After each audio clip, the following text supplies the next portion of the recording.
Assalamualaikum dan selamat sejahtera. Saya Wan Nur Atika binti Wan Azmi. Saya akan menerangkan tentang mata pelajaran anatomi dan fisiologi manusia, sistem otot rangka, iaitu muscular system. Objektif pembelajaran ataupun standard kandungan terbahagi kepada 4 tajuk utama, iaitu pengucupan otot rangka 3.7, 3.7.1, jenis-jenis pengucupan otot yang terbahagi kepada 3, iaitu isometrik, isotonik dan isokinetik.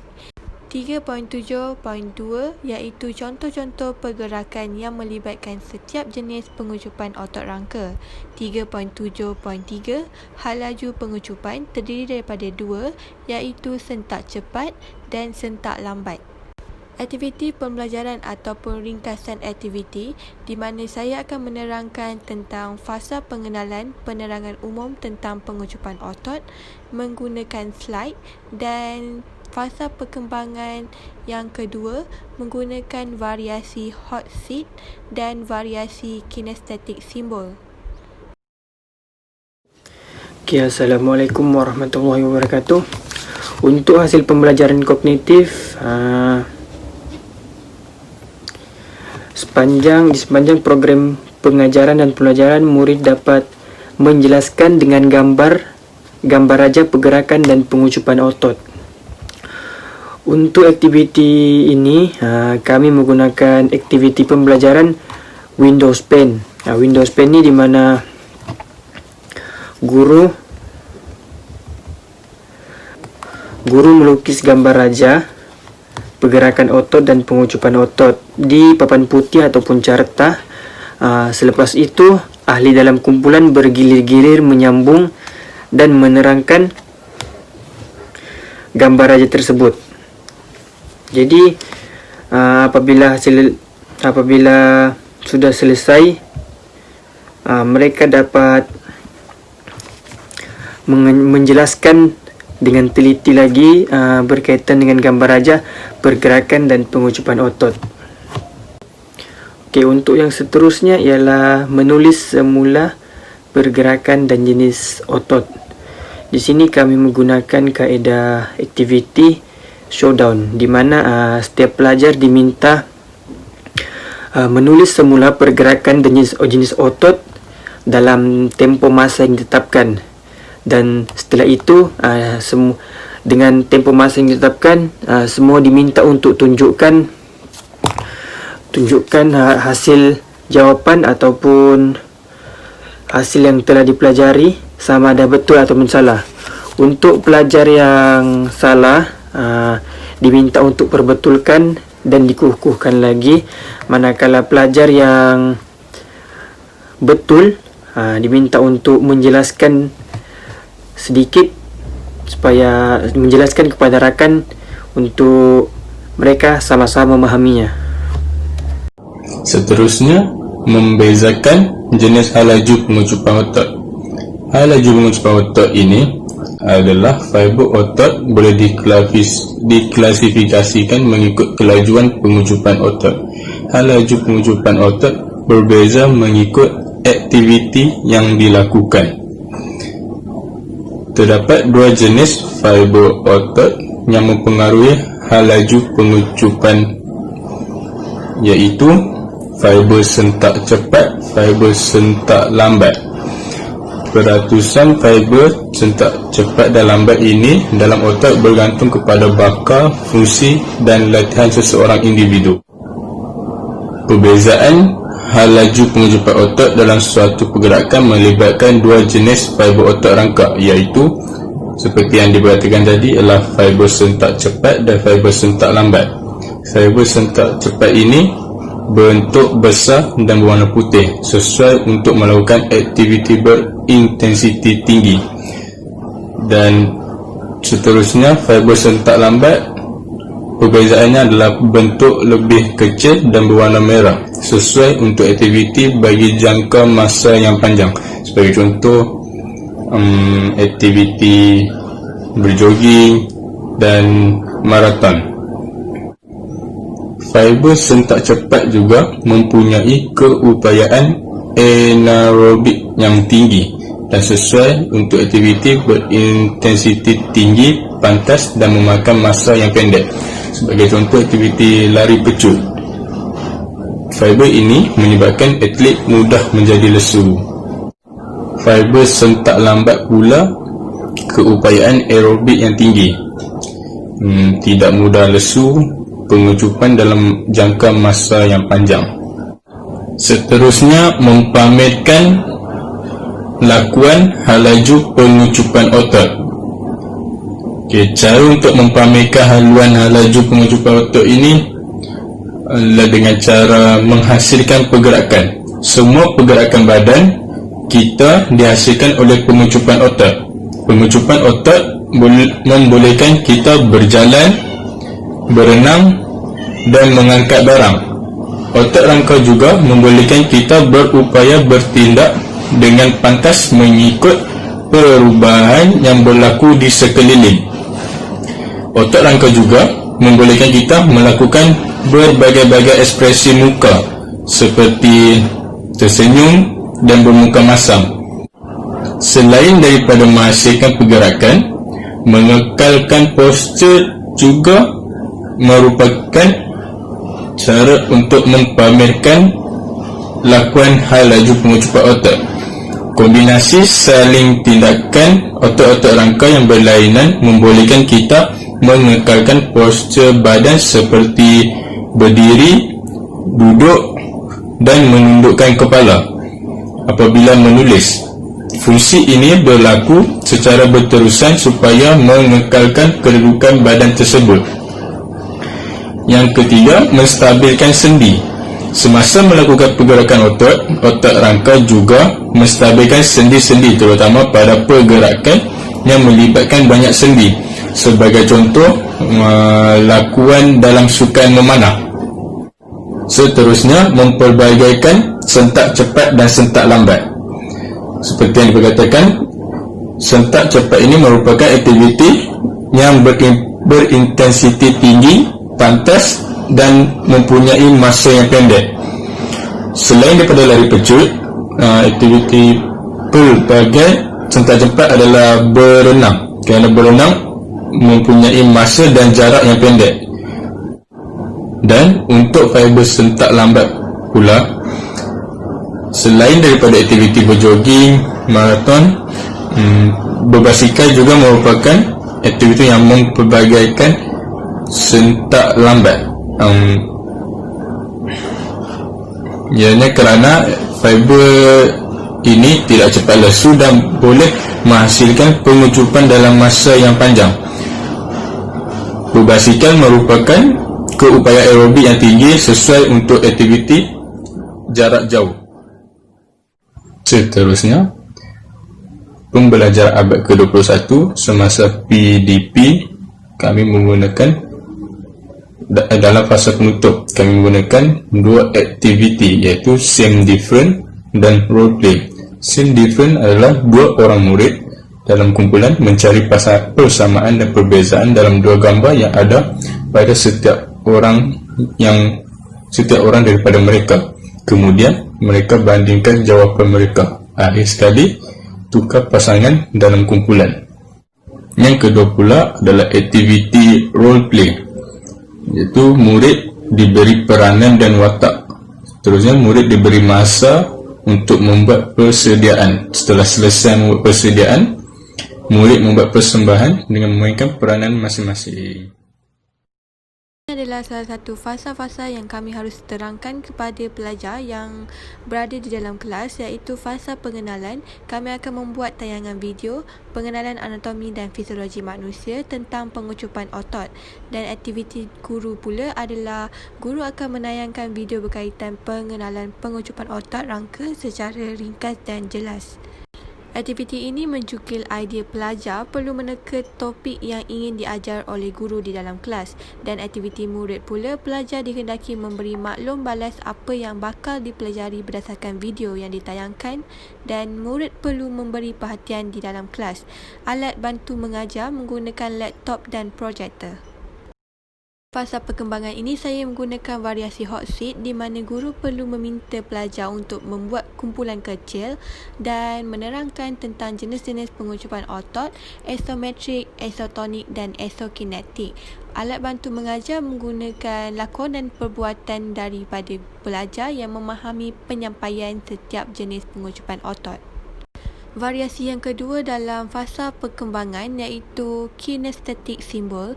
Pelajar perlu menerangkan isi kandungan pembelajaran dan pelajaran, iaitu bentuk perlakuan simbol tangan dan badan bagi memudahkan pelajar lain untuk memberi fokus dan memberi jawapan, iaitu saya akan menerangkan tentang contoh-contoh pergerakan melibatkan setiap jenis pengucupan otot dan had laju pengucupan, sentak cepat dan sentak lambat menggunakan variasi kinestetik simbol.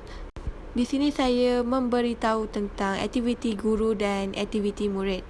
Guru meminta pelajar membuat kumpulan kecil dan dikehendaki menerangkan cara menjawab pelakuan di hadapan pada pelajar, dan guru juga perlu memilih salah seorang pelajar dalam kumpulan kecil untuk menerangkan tentang sentak cepat ataupun sentak lambat. Maka di sini adalah aktiviti pelajar pula perlu memerhati, mendengar dan memberi maklum balas kepada orang lain, dan secara tidak langsung pelajar akan lebih yakin berinteraksi menunjukkan simbol di bahagian tangan dan badan, iaitu menggunakan variasi kinestetik simbol. Murid membuat keputusan berdasarkan maklumat dan berupaya mempertahankan keputusan dengan memberikan bukti. Dan alat bantu mengajar iaitu buku teks sains sukan tingkatan 4. Dalam fasa kemuncak, kami menggunakan variasi ketiga iaitu Windows Pen. Kami mengambil masa sebanyak 7 minit di mana setiap ahli dalam kumpulan akan bersedia tentang gambar yang akan dilukiskan atau diberikan oleh guru untuk diterangkan lagi secara terperinci oleh pelajar. Bagi aktiviti guru pula, guru membahagikan pelajar kepada beberapa kumpulan yang bilangan ahlinya sama rata setiap kumpulan. Guru melukis satu gambar tentang konsep atau perkara pada carta atau papan putih. Seterusnya, guru menetapkan masa untuk menjawab tanpa sebarang rujukan daripada buku. Bagi aktiviti pelajar pula, pelajar bersedia dalam kumpulan untuk bergilir-gilir menyambung tugasan yang akan diberikan. Seterusnya, pelajar mengukuhkan jawapan yang telah dibuat dengan berbincang selama rakan. Jadi untuk alatan bantu mengajar kami hanya menggunakan dua benda, iaitu pen dan juga buku catatan. Seterusnya variasi 4 iaitu kami menggunakan showdown, mengambil masa selama 7 minit, di mana kaedah pembelajaran adalah untuk menguji pengetahuan sedia ada para pelajar. Untuk aktiviti guru pula, guru memberikan penerangan terlebih dahulu kepada para pelajar. Guru memberikan tugasan untuk diselesaikan dalam kumpulan dalam tempo masa yang telah ditetapkan oleh guru. Guru meminta setiap wakil menunjukkan hasil tugasan yang telah dibuat. Jadi maksudnya guru first penerangan, memberi tugasan dan meminta hasil tugasan yang telah dibuat. Untuk aktiviti pelajar pula, setiap kumpulan perlu berbincang dalam kumpulan untuk menyelesaikan tugas yang diberi. Maksudnya pelajar perlu berbincang sesama sendiri, berbincang dan bekerjasama sesama kumpulan untuk menyelesaikan tugasan yang diberi oleh guru. Dalam tempo masa yang ditetapkan, setiap kumpulan perlu berhenti dan menunjukkan jawapan secara serentak. Jadi apabila guru meminta untuk jawapan ditunjukkan, para pelajar perlu berhenti membuat tugasan dan terus menunjukkan jawapan yang telah dibuat. Dan akhir sekali, setiap ahli kumpulan membetulkan dan mengukuhkan jawapan yang telah dibuat. Jadi apabila sudah berbincang sesama sendiri dan melihat rakan yang mempunyai jawapan yang betul dan ada jawapan pelajar yang salah, jadi mereka sama-sama berbincang mencari jawapan yang betul. Yang betul akan betul dan yang salah perlu berbetulkan. Untuk alatan bantu mengajar, kami hanya menggunakan kertas mahjong sahaja. Yang seterusnya adalah variasi 5, iaitu permainan same different. Same different ini bermula dengan isyarat daripada guru, murid secara individu bergerak mencari pasangan 2 orang setiap satu kumpulan untuk melihat persamaan atau perbezaan nota hasil kerja kumpulan lain. Apabila guru memberikan arahan kedua adalah untuk bertukar pasangan dalam kumpulan. Seterusnya, aktiviti guru dalam permainan same different ini adalah guru mengarahkan setiap individu untuk bergerak mencari pasangan 2 orang murid dalam satu kumpulan. Seterusnya, guru memberi isyarat kedua untuk bertukar pasangan dalam kumpulan. Selain daripada aktiviti guru, seterusnya dengan aktiviti murid pula.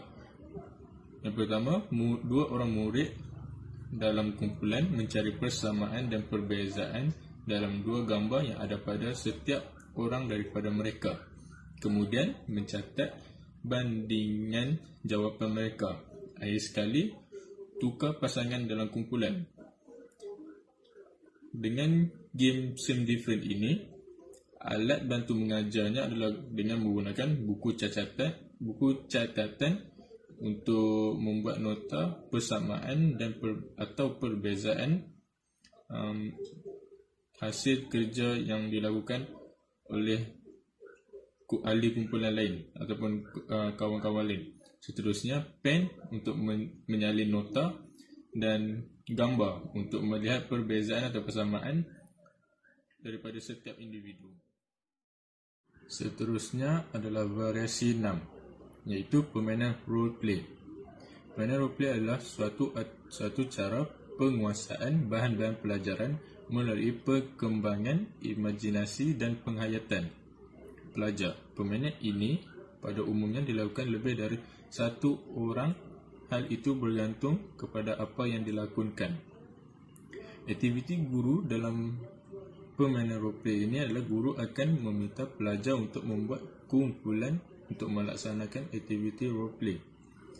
Kedua, menjelaskan kemahiran yang hendak dicapai melalui permainan roleplay ini. Ketiga, memanggil peserta untuk menjalankan aktiviti roleplay. Setelah selesai kesemua kumpulan membuat aktiviti roleplay, kumpulan lain harus melakukan penilaian atas penampilan setiap kumpulan. Akhir sekali, setiap kumpulan menyampaikan kesimpulan terhadap penampilan setiap kumpulan yang membuat aktiviti roleplay ini, menyampaikan kesimpulan kepada guru. Melalui aktiviti murid pula, murid diberikan tanggungjawab untuk memegang sesuatu peranan atau watak.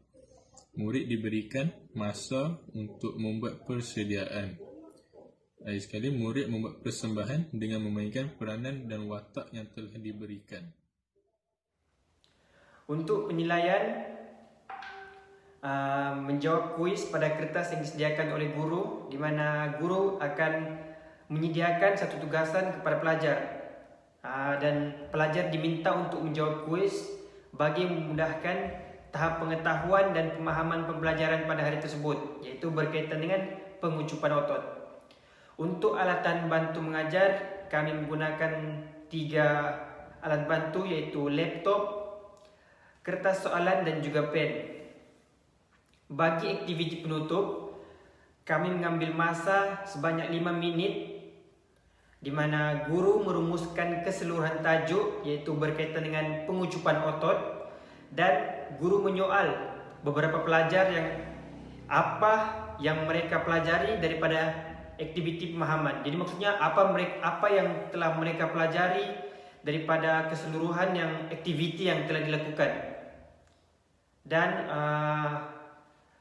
yaitu menjawab soal dan jawab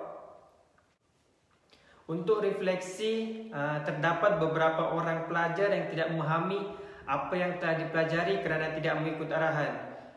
Jadi di sini pelajar ini mungkin tidak fokus masa mengajar, semasa guru mengajar, dan tidak mengikuti arahan yang telah diberikan oleh guru. Jadi sepanjang aktiviti itu mungkin mereka leka dengan bermain. Seterusnya, murid dapat menerima dan menghormati pandangan pelajar lain serta bersikap fleksibel dan bertolak ansur. Jadi di sini beberapa aktiviti yang berkaitan dengan kumpulan, mereka dapat berkomunikasi dengan baik, menerima dan menghormati pandangan pelajar. Jadi sesama mereka diorang dapat menghormati pandangan pelajar semasa melakukan tugasan secara berkumpulan. Seterusnya, bagi mengatasi masalah ini, guru haruslah memerhati pergerakan pelajar dengan teliti dan mengingati pelajar untuk membuat refleksi di rumah bagi pemahaman yang lebih lengkap. Jadi di sini guru perlu saling mengingatkan dan merhati pergerakan pelajar semasa dalam kelas untuk pelajar peka terhadap pelajaran yang diajar ataupun aktiviti yang telah dibuat oleh guru. So, pelajar perlu apabila kembali ke rumah, mereka perlu membuat refleksi berkaitan dengan tajuk yang telah diajar semasa di sekolah ataupun di dalam kelas. Seterusnya, melakukan aktiviti ini, pelajar mudah memahami tajuk yang dipelajari dan dapat belajar dengan gembira serta mengaplikasi perlakuan dengan lebih mudah. Jadi apabila aktiviti-aktiviti yang dilakukan semasa dalam pembelajaran seperti yang saya sebutkan tadi dan juga rakan-rakan saya sebutkan tadi berkaitan dengan 6 variasi pembelajaran abad ke-21, mungkin pelajar akan lebih mudah faham dan akan lebih seronok mempelajari tajuk tersebut. Jadi apabila mereka faham dan seronok, mereka boleh mengaplikasinya dengan lebih mudah. Sekian saja pembentangan RPH kami. Sekian, terima kasih.